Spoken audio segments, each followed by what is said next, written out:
falso argumento é que qualquer que seja a religião primitiva se equivale a uma religião original. Então, se você quer saber algo sobre uma religião, você deve voltar no tempo com a antropologia e estudar as manifestações primitivas dela. Não há nenhuma religião que não seja a evolução de uma religião primitiva. Mas isso não é verdade.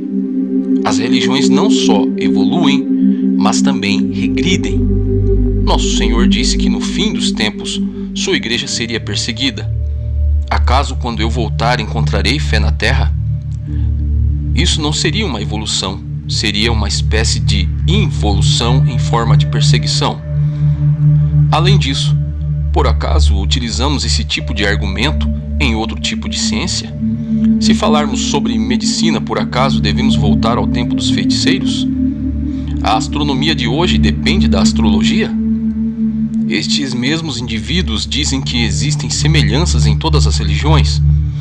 E, porque existem semelhanças em todas as religiões, pode-se concluir que todas são imitações, plágios, uma cópia. É por isso que não existe uma religião divina, são todas humanas. É claro que existem semelhanças, mas não é verdadeiro o fato de que, se você diz que algo se parece com uma coisa, significa dizer que o primeiro é o mesmo que o segundo. O homem é como um macaco, mas um macaco não é o mesmo que um homem.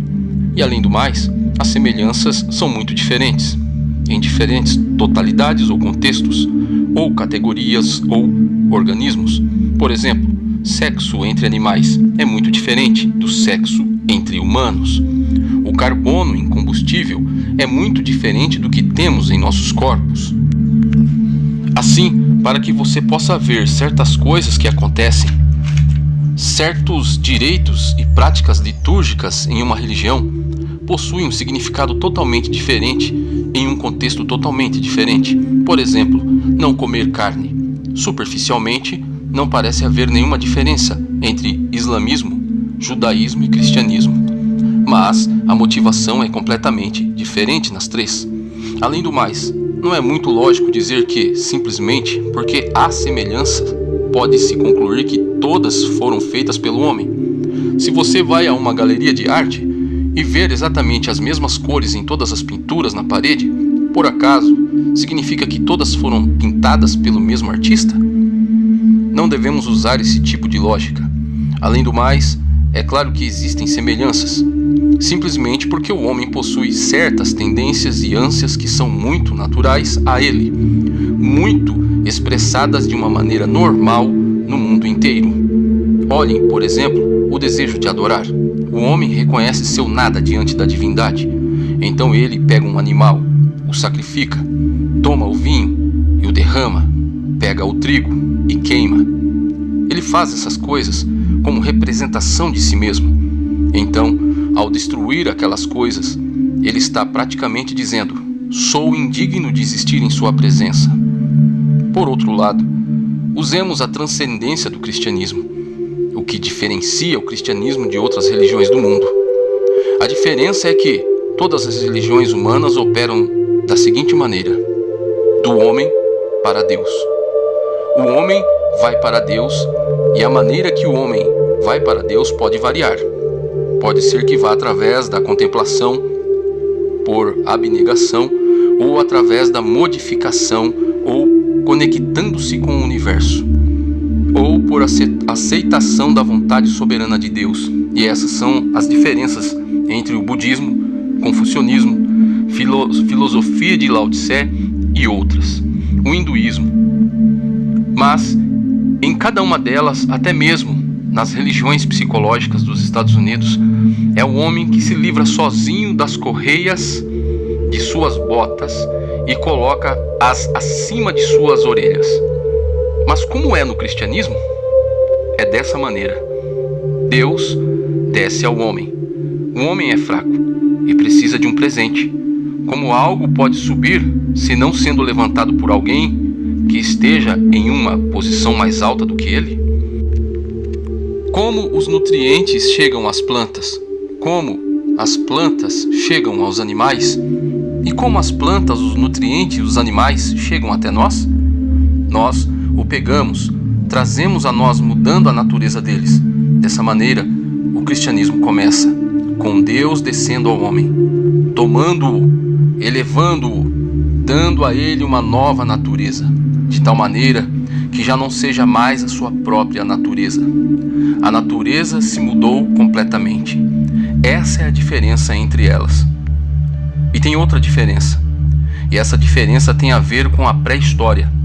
Vejam, quando investigamos o tema das religiões do mundo.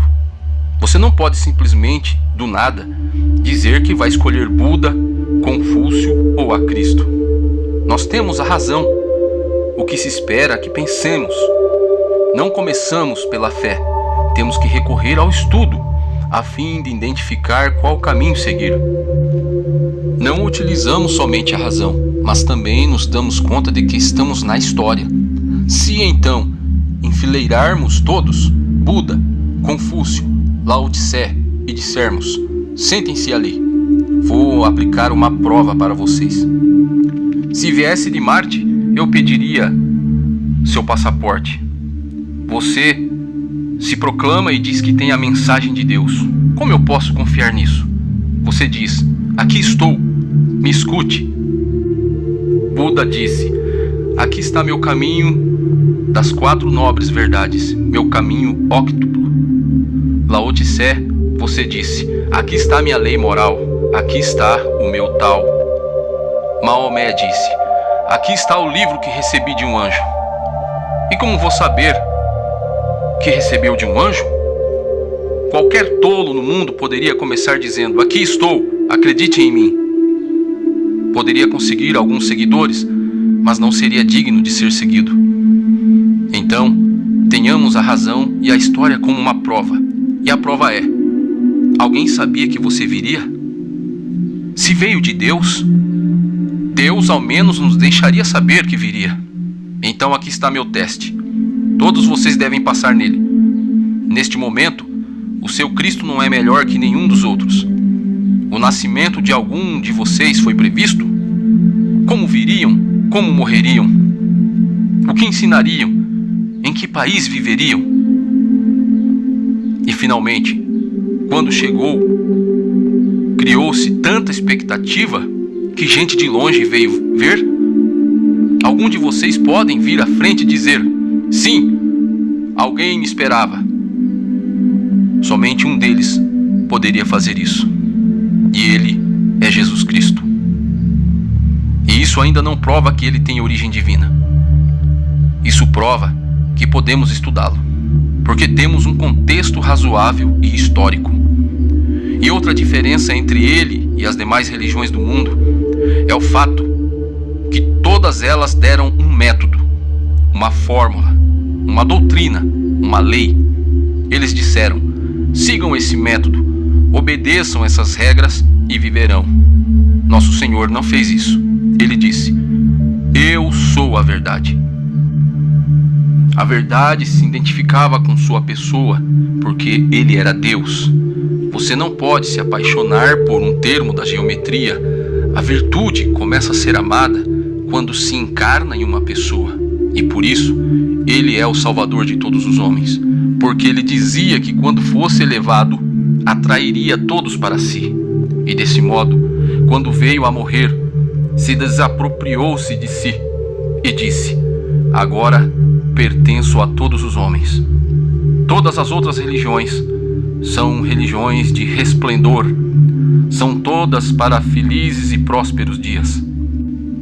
Mas a única religião que começa com a derrota, com um fracasso ignominioso, e portanto foi da adversidade que ele saiu para a ressurreição, porque ele era Deus, e é por isso que ele é o único que pode dar esperança nas dificuldades. E alguém deu a sentença: nós temos um Deus que de um tropeço chegou ao seu trono.